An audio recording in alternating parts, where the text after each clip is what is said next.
नमस्ते मित्रों, जय सिया राम, जय नीम करौली बाबा। मैं पवन कुमार चतुर्वेदी आशा करता हूँ पूज्य गुरुदेव बाबा नीम करौली जी महाराज जी की कृपा से आप और आपके परिवारीजन सकुशल होंगे और आशा करता हूँ आगे भी सकुशल रहेंगे, कुशलतापूर्वक रहेंगे। इन्हीं शुभ मंगल कामनाओं के साथ चलते हैं आज के क्रमांक की ओर। मित्रों, हमारे जीवन में ध्यान का एक मुख्य उद्देश्य प्रकृति के साथ और हमारे आसपास का जो पर्यावरण है उसके साथ एक लय की स्थापना करना है, उसके साथ एक रिदम की स्थापना करना है।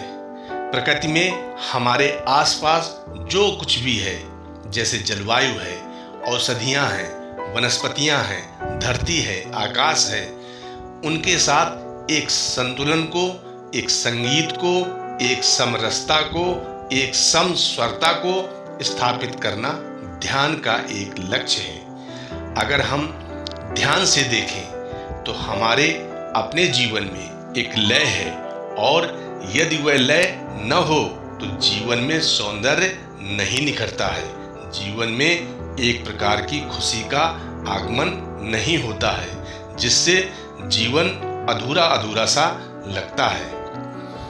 ये जो लय है इसे जीवन का स्वभाव भी कह सकते हैं, इसी को हम अपने जीवन की प्रकृति भी कह सकते हैं। जीवन जीने की एक प्रकृति है, जीवन जीने की एक शैली है।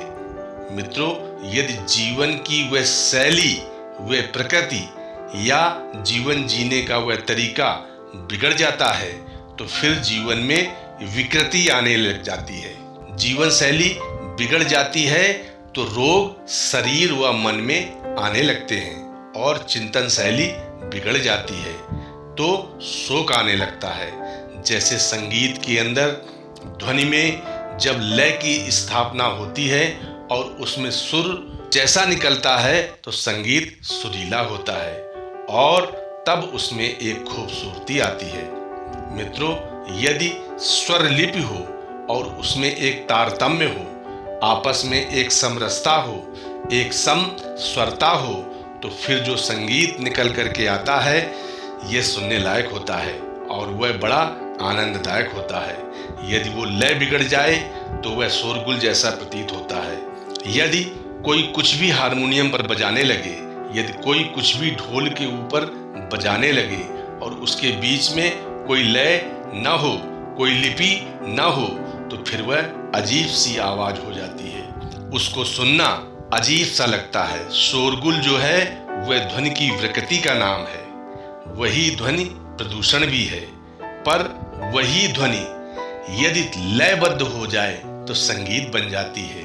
शब्दों में अगर लय स्थापित हो जाए तो वह काव्य या संगीत बन जाता है और यदि लय उसमें बिगड़ जाए तो वह कुछ अजीब सा अनर्गल प्रलाप हो जाता है। मित्रों, हमारे जीवन में भी ठीक इसी तरह से होता है। जैसे संगीत के अंदर स्वर जो हैं उनके तालबद्ध हो जाने से संगीत बनता है और उन स्वरों के बेताल हो जाने से शोरगुल हो जाता है।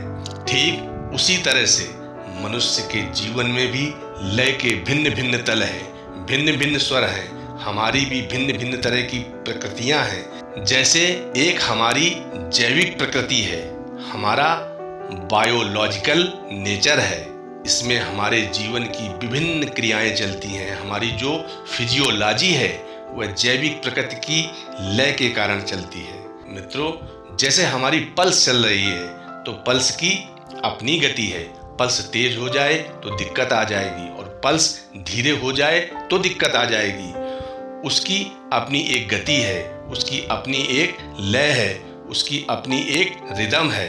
मित्रों, मेटाबॉलिज्म है तो उसकी अपनी एक रिदम है, उसकी अपनी एक लय है, वह अपने एक गति से चल रहा है।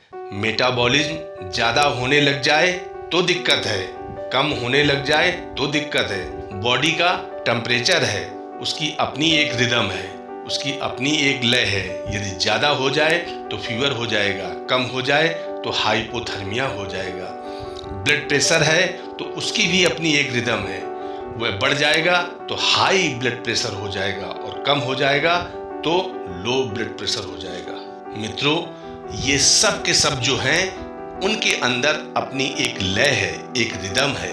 यदि ये लय स्थिर रहती है तो व्यक्ति स्वस्थ रहता है, और जब ये लय बिगड़ना शुरू होती है, जब ये रिदम बिगड़ना शुरू होती है तो हमारे जीवन की ताल बिगड़ने लगती है और हम लोग इसके कारण बीमार होने लग जाते हैं। मित्रों, जीवन को भी यदि एक गहराई से देखें तो इसका एक स्थूल तल है और इसके पीछे एक सूक्ष्म तल है।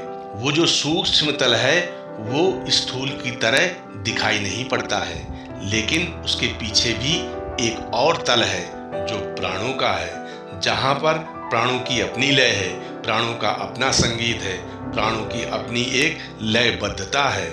ये सारे के सारे आपस में गुथे हुए हैं। हमारे स्थूल शरीर की जो रिदम है, शरीर की जो समस्वरता है, वो अंदर के सूक्ष्म के तल के साथ जुड़ी हुई है, मन के साथ जुड़ी हुई है, और मन के तल का जो संगीत है वो प्राणों के साथ जुड़ा हुआ है, और प्राणों के जो स्वर हैं उनसे जीवन का स्वर भी गुथा हुआ है। मित्रों, जैसे एक्यूप्रेशर होता है तो एक्यूप्रेशर के अनुसार 108 प्राण के केंद्र हैं। इन केंद्रों से होकर एक से दूसरे में प्राण प्रवाहित होता है।